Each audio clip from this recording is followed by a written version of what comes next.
I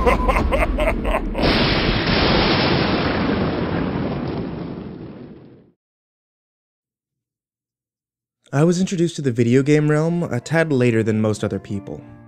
For most, if not all, of my early childhood, I was isolated from other kids, and I had next to no social interactions. My days were spent in a prison-like school, and my nights rotted away with mind-numbing TV. Life was dull and boring, and all I had were my stuffed animals and cheap plastic toys to talk to. That's when I got a GameCube. It was the Christmas of 2003, I believe. I was overjoyed at having my own video game station. It came with the games Super Mario Sunshine, Pac-Man World 2, and Pokemon Channel. Each of those games still hold a special place in my heart today. As soon as the GameCube was set up and ready to go, I began playing it immediately. The first game I played was Super Mario Sunshine. This game is what got me hooked onto the Mario series.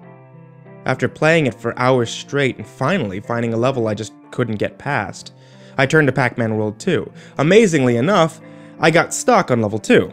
Infuriated that I couldn't find the way out, even though the answer was literally right in front of my eyes, I quit and started playing my first ever Pokemon game, Pokemon Channel. As soon as I turned the game on, I knew this game was going to be different from the other two. It didn't take long for me to fall in love with the game. When the time came for me to name my Pikachu, I unwittingly named him BRVR, short for Brother. What compelled me to give him such a strange nickname that didn't even sound like a shortened version of Brother, I never knew. But regardless, I still enjoyed playing. There's no way for me to describe the love I felt towards this game. It was everything that I had ever dreamed of. In this game, I had a friend that I could play with. It all took place in the Pokemon world too, which I had already loved before I even got Pokemon Channel. I could watch TV with my best friend BRVR, go fishing with him, play tic-tac-toe with him, talk to the other Pokemon with him, grow a garden with him, build a snowman with him, explore ancient ruins with him, play musicals with him, sit around campfires and tell stories with him, gaze at the stars with him. All the things I never got to experience in real life. I was able to do all of this in the virtual world with BRVR. The best friend I never had. I was obviously overly addicted to the game, but I had nothing else to use my time up with, so instead, I put all of it into the game. Oblivious to all the things happening in the real world, I preferred to live my life in this Pokemon fantasy with my best friend BRVR. BRVR seemed like more than just a virtual animated 3D model forced to do his actions based on the programming of the game. He seemed real to me. If I was ever sad one day, he would appear to look and act depressed too. If I was ever angry, he would show and express my rage during the play of that game too. If I needed something to cheer me up, he would act silly and leap at me and do other idiotic things. Later on, when I grew older and wiser, I just assumed that all of these strange events never really happened, and when I was younger, I had just simply imagined it, but it was all still fun to pretend that he was real. As the years passed, I got more games. I had acquired a Game Boy, which along with it came more Pokemon games, where I could have more than just a single Pikachu. My interests also floated to different series like Mario and Sonic. After playing Pokemon Channel so many times and doing the same things over and over again, it starts to get a bit boring. I started playing it less and less, and other games more and more, but I still gave Pokemon Channel a play every now and then. Eventually, I changed schools, and my whole life changed. I was moved from a private Christian school to a public school, and my eyes were opened to reality. I started to learn new things about real life, which helped me enjoy it more. People weren't mean and cruel to me. They would greet me when I passed them in the halls. I discovered that I could do more than just play video games. I could draw. There were thousands of songs I could listen to, and my grades started dramatically rising. But the best part of all was that I got a new friend. A real friend. One who was flesh and blood. She was funny and helped me get used to the school, and someone I could talk to besides my parents. We both had the same immature and mock everything in every possible way kind of mind. I finally had a best friend. While I started to grow in both body and mind, Pokemon Channel was slowly forgotten. I moved on to greater and better games. Almost all the things that I could do in the game I was able to do in real life now. BRVR was replaced by my real-life best friend. He and the game had become obsolete, forgotten on a dusty shelf in a dark corner of the room. For the next couple of years, life was golden. Each day I would learn something new, and I had a ton of fun with my best friend. I made a few other friends too, but no one could top my best friend. Every now and then I got a new game, got some money, got to do something with my best friend, draw something, listen to music. I never wished for anything more. Good things never last. Eventually, I had to move. I protested and threw a fit, but to no avail. Trying to stop the tears from falling down my face, I told my best friend goodbye on my last day at that school. For the next few nights, I cried myself to sleep at my new house. But eventually, I stopped. Having one of my main reasons to live ripped away tore a hole in my heart that will never be completely healed. But the pain eventually became less and less. I still had contact with my best friend, though. We both had YouTube accounts, and we would talk to each other over the internet. We'd call each other, too, and have sleepovers, and sometimes see a movie together. But it hurt to not have her at school anymore. I made some new friends at my school. Even more than my old school, but none of them were as funny as my best friend. None of them could replace her. Just when I thought that I could get used to this lifestyle, one of the most dreadful things happened. For her sake. I won't say what my friend did. But she did something horrible, and my mom refused to let me speak to her ever again. My heart was utterly smashed into 1,000 pieces. I felt like I had nothing left to live for. My best and what felt like only friend was now gone from me forever. I sunk into my old habits, playing video games and isolating myself from the rest of the world. I didn't like to go out anymore. I refused to leave my room except to go to school, eat, use the restroom, and visit my dad every other weekend. Now that my best friend had been snatched away from me, and that I didn't do anything in real life anymore, I needed something to replace them. Searching through my ancient shelf of old games, I pulled out Pokemon Channel. I brushed the dust off the cover. It felt like it had been an eternity since I had gazed upon that game. I inserted the game disc into the GameCube, grabbed my controller, and awaited to greet my old virtual friend BRVR. A tear fell down my cheek as memories flooded back while I stared at the screen. After a moment of soaking in the old nostalgia, I selected Continue. I eagerly selected Yes when the information appeared of my current saved game, asking if it was correct. And as the transition Pokeball rolled across the screen, I couldn't wait to see BRVR again. When the transition was over, I appeared to be in my room. The normal cutscene where Pikachu is asleep on top of the shelf and wakes up didn't play. But at this moment, I had almost completely forgotten about that. The only thing on my mind was BRVR, and as I searched around the room, he wasn't anywhere in sight. The deli bird that delivers the goods you buy from Shop and Squirtle Channel was at the door. I smiled warmly at the sight. I remembered I bought something from that channel almost every day when I was younger. I thought I must have bought something the last time that I played and completely forgot about it. Curious about what was in the delivery, I eagerly headed to the door. Pika.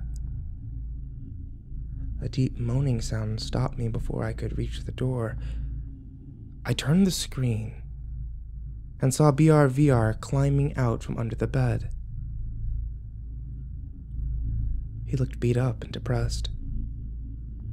I'd never seen him climb out from under the bed before, except for when he's searching for the Pokemon Mini in the beginning of the game. When he turned and saw me, a shocked expression came over his face, like it normally should. "Hey, brother, it's me," I whispered, even though I knew he couldn't hear me. Instead of a joyous look and cheering, he acquired an infuriated look on his face. I was a bit confused as to why he was angry, but before I could ponder at the subject, the Delibird called again from the door. Banishing the whole incident from my thoughts, I turned and opened the door. I was comforted when the Delibird handed over the box, and BRVR smiled and waved as Delibird flew off. A package arrived with merchandise from Shop and Squirtle. I quickly pressed A, and that message appeared. I wondered what was inside as BRVR leaned inside the box and took out the items. "You got a Pikachu TV-Z. The Pikachu TV-Z has been displayed." A menacing and quite gruesome-looking Pikachu TV was set up in the replacement of my old Voltorb TV. It looked like a Pikachu head facing towards you with jaws wide open. Inside the mouth was the TV screen, and its fangs hanging over the top and bottom. It looked like the skin was tearing and ripping apart at places, like the TV screen was too large for its mouth. I was actually a bit shocked at how scary the TV looked. "You got red wallpaper Z. The wallpaper has been displayed." I gasped when the wallpaper was put up. It was dark red like dried blood. Pikachus with sick, twisted smiles were repeated all across it. They each were bright red with freshly drawn blood. I was beginning to worry. "You got Pikachu Doll Z. The doll has been displayed." I winced with fear when I saw the morbid Pikachu placed on top of one of the shelves. It had the same eerie grin as the Pikachus on the wallpaper, except with long fangs. Its eyes were small ruby red and dilated. The tip of its tail curved inwards like a hook. It had sharp-looking claws. Numerous dried streaks of blood ran through lengths of its body. "You got Pikachu Doll Z. The doll has been displayed." "You got Pikachu Doll Z. The doll has been displayed." "You got Pikachu Doll Z. The doll has been displayed." The same sequence happened over and over and over until the entire room was filled with the disturbing Pikachu dolls. They replaced all of the other dolls. BRVR got up and looked around the room. He nodded in satisfaction and walked towards the TV. I sat in my chair, stricken with fear, even though it had been years since I had played the game. I knew these items were never in it. A threatening and commanding call came from Pikachu. He was standing in front of the TV, giving me a glare. I knew he wanted me to go over there. I walked to the TV and turned it on. I opened up the report channel like normal. But to my horror, the screen looked like that it had blood dripping down it. I changed the channels, and they all looked that way. I quickly opened up my diary, which in this game is the start menu, and clicked on the TVs tab. I chose the Voltorb TV, but as soon as I did, my diary closed without pressing the B. BRVR was staring at me with a threatening glare and shook his head disapprovingly. BRVR turned back to the TV and changed it to the Fortune channel. This channel did seem normal except for the blood dripping down the screen. "Choose your cookie." The words drifted by the bottom of the TV screen. I chose the top one, like I always do. The cookie floated down into the Chansey's hands and cracked open. "Do you really want to know your fortune?" The words appeared on the screen. I froze with fear. Something about that fortune seemed eerie. It appeared that the Chansey on the screen was laughing. And BRVR changed the channel again. He changed it to the relaxation channel. Instead of the fluffy Mareep, what greeted me were morbid Pikachus that looked like the dolls jumping over the fence. I quickly pressed B and went back to the center of the room. Normally, BRVR would turn around and motion for me to come back to watch with him. But this time, he didn't seem to care. I walked over to my old painting. A beautifully colored Jirachi, surrounded by a cute Pikachu border, hung against the wall. I sighed with relief. At least one thing was still normal. I took a few moments to stare at the old painting, mostly just because I didn't want to look at the gruesome wallpaper or the horrifying dolls. BRVR is looking at the painting too. Chills went through my spine as that message appeared, and even though it was normal for your Pikachu to stare at your painting with you, I pressed B. And sure enough, BRVR was standing in front of the painting.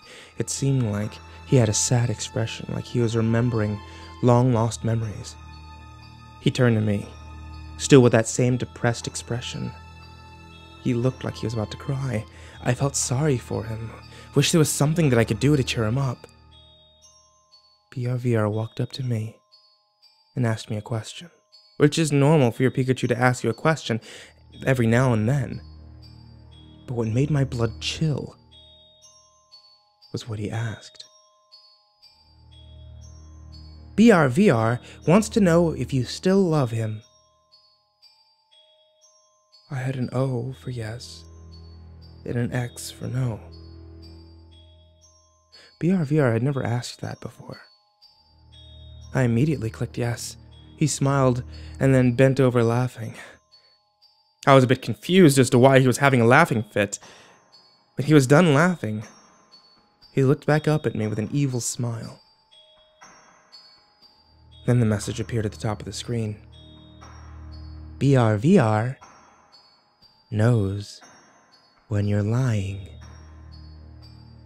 He turned back to watch the TV. By this point, I didn't know what to do anymore. I knew for sure that all this wasn't supposed to be happening. I thought that maybe if I restarted my GameCube, everything would go back to normal. I got up and reached for the restart button, but when I pressed it, nothing happened. I pressed it a second time. Still nothing. The game cannot be reset right now. The message appeared on my screen. My heart stopped beating for a second. After dumbly staring at the screen for a solid minute, I sat back down and decided that I would continue playing. I might as well see where this goes, I whispered to myself. I just looked around the room for a minute. Other than the wallpaper, dolls, and TV, everything seemed to be the same. I tried to smile when looking at the old Pokemon mini and posters, but I couldn't bring myself to. The normally cute and cheerful music seemed to make the room more dark, disturbing. It looked as if the morbid dolls had their eyes focused on me, like they were about to reach out and grab me, and slowly tear apart and devour my flesh. BRVR wants to go outside. The message appeared at the top of the screen. But I couldn't do anything, though. BRVR went outside, and the game forced me to follow him. My breath caught in my throat when I went outside. The sky was blood red, and even darker red clouds swirling in it. Strewn all across the lawn were dead Pokemon corpses. I couldn't tell what many of them were. Most of their limbs were torn off, their faces shredded, entrails everywhere. I felt sick, like I was about to throw up. BRVR circled around them, then turned to me and gave me an evil grin. He walked up to me and asked me a question. BRVR wants to know if you like what he's done to the place. I immediately clicked X. His sick grin deepened even more. He walked over to the skitty corpse and threw it at me. Its body parts broke off and flew everywhere as it bounced off the screen. After many agonizing minutes of being forced to watch BRVR toy with the dead body parts, he walked over to the garden. When he stepped into the garden, 2 plants were fully grown. Instead of fruits, they had grown Pikachu heads. BRVR plucked one and started to slowly eat it. My lunch started to rise up in my throat, but I forced it back down. I tried to turn away from the gruesome sight, but something glued my eyes to the screen. After taking his time, BRVR walked over and ate the other head. Once he was done, he cast me a wicked smile and leaped out of the garden. Again, I was forced to follow him. BRVR was apparently done messing around outside and went straight inside. I was hoping that he was done and would just stay inside. I now much preferred the morbid dolls over the body parts. But he wasn't done showing me the world that he had created yet. Almost as soon as he went inside, BRVR went immediately to the back door. Guess he was forced to follow him again. When we went outside, there weren't any more corpses, much to my relief.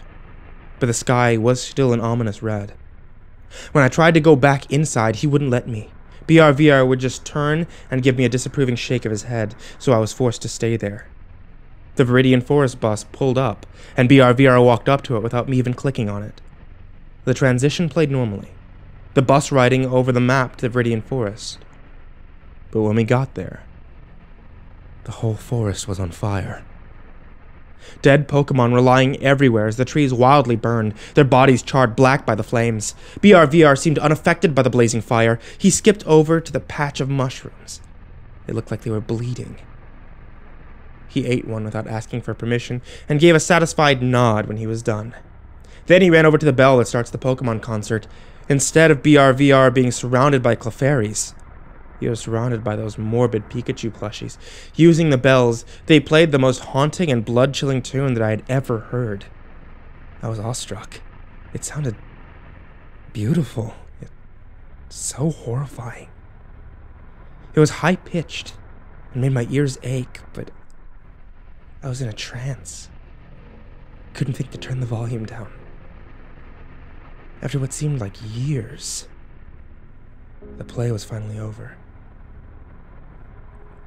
Glancing around, BRVR seemed satisfied with the burning forest and headed back towards the bus. Again, I was forced to stand outside my house while I awaited the next horrors that BRVR was going to inflict upon my eyes. I thought he wanted to take the Mount Snowfall bus, but he had other ideas. He just let that bus pass on by. Instead, he decided to take the bus to Cobalt Beach. Same simple transition, same horrifying scene. The beach was littered with pieces of corpses of the Pokemon that you would normally find roaming around here. The ocean looked like blood, and floating in it were more body parts of the dead Pokemon. It then became apparent to me that BRVR didn't like other Pokemon. He played a game of tic-tac-toe. Instead of rocks, we were using internal organs for the pieces. BRVR beat me by a long shot, although that was because I couldn't think straight using entrails as X's and O's while being surrounded by dead corpses. He laughed when he beat me, like this was all normal and supposed to be happening. Then, for a brief moment, a look of regret and sadness swept over his face. I felt a longing to reach out and comfort him, so I used the C-stick to pet him. But as soon as the cursor touched him, his normal, infuriated and demented look came back. He ran off over to the fishing area, with a little person called me unwittingly following behind. BRVR stood on his rock and threw out his fishing line into the blood ocean, waiting for a bite. I did nothing, for there was nothing I could do. But he turned and gave me a menacing glare, like I was supposed to be helping him. And that's when I remembered the bait. I clicked on the jar labeled bait, but instead of chocolate glazed donuts, I got a rotting brain. It was falling apart, covered in a greenish-brown mold, yet it was still throbbing. I quickly tossed it into the ocean, and shortly afterward, BRVR caught something on his line. With a great yank, the creature came flying out of the ocean. I swear to God, this creature shall forever haunt my dreams. It looked like an oversized, dark purple Magikarp, but it was foaming at the mouth with green, acidic blood pouring out from numerous gashes all along its body. Multiple organs clung to the many spikes sticking out from its body. Parts of its scales had been scraped away, exposing muscle underneath, and some parts of the muscle looked like they had been eaten, leaving bones sticking out. It flopped around and gasped for air while disgusting gargling sounds emitted from its mouth. I screamed when I saw the vile creature. BRVR turned to me as if he had heard me and grinned. He slowly climbed down from the rock, taking as much time as possible to let the wretched creature suffer that much more. Then he started to eat the Magikarp. Eat it while it was still alive. I screamed again and covered my mouth as my eyes were forced to watch the gruesome sight. And once he was done with his meal, he turned back to me and smiled, a happy, playful smile. I couldn't believe this monster was once my close virtual friend that I looked forward to seeing every day after school. After that traumatizing event, BRVR cheerfully skipped along down the beach back to the bus stop, singing Pika, Pikachu. His merriment made the situation that much more horrifying. While waiting for the Mount Snowfall bus, BRVR stood in the middle of the walkway, staring at me. His face was blank and showed no signs of emotion, even though I knew he couldn't hear me. I whispered, "Why? Why are you doing this?" "BRVR made this world to please you." My blood turned to ice when that message appeared at the top of the screen. BRVR cast me another sick, wicked grin that stretched from cheek to cheek. More tears started to sneak their way down my face. The Mount Snowfall bus finally arrived. I don't know if I was happy at the sight or petrified at the thought of facing another gruesome scene. Same thing as before, the innocent transition, and not so innocent sights. Frostbitten carcasses lay strewn ungloriously across the frozen land, most half buried in snow. Surprisingly, there was no blood or entrails lying about. The area had a more sad atmosphere than morbid. BRVR slowly walked over to where Kecleon and Jigglypuff would normally sing. But since they were dead and buried under the snow, who knows where he took their place?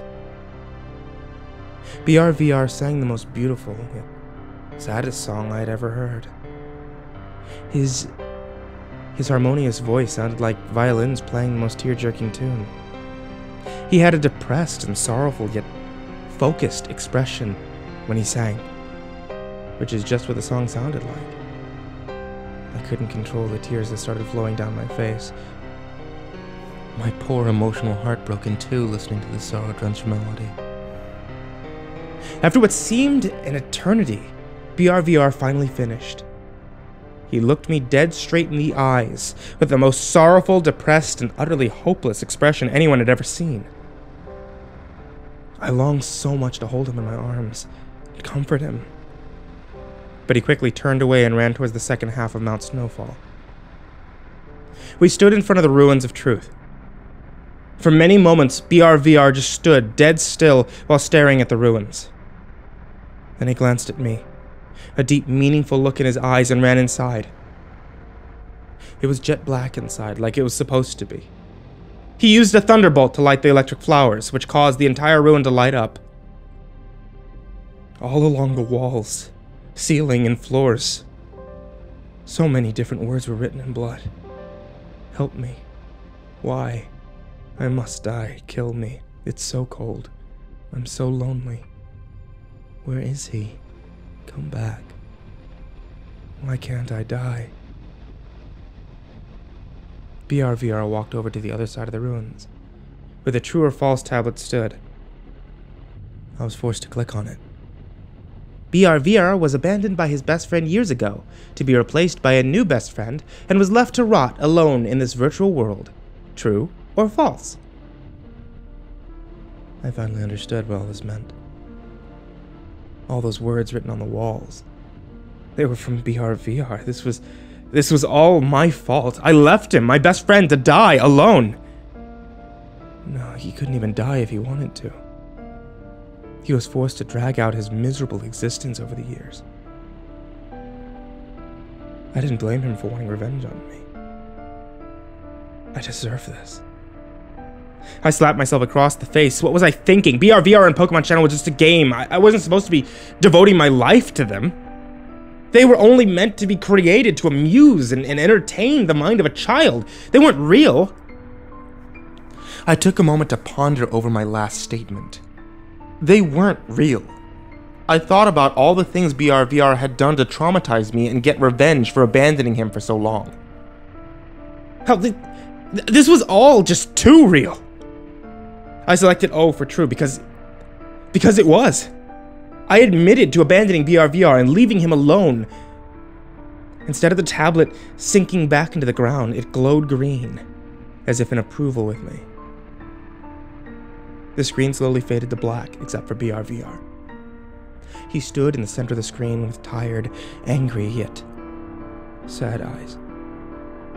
I didn't know what to think of him anymore. I hated him, and I wished that I really could kill him, but I felt sorry, and I wanted with all of my heart to help him and make things better. BRVR feels the same way about you. Those messages didn't shock me anymore. If anything, I was expecting it. After a few long moments of just staring at each other, I finally started to lose it. What are you going to do with me now? I asked. BRVR wants you to suffer the same way he did, the game answered. He casted me one last wicked grin, the widest and most grotesque that I'd ever seen, and the screen cut to black. After a moment, the title screen appeared. The continue button was gone. I sighed in relief that this horrifying reunion was over. I got up and looked back at my desk. On it was a Pikachu doll Z.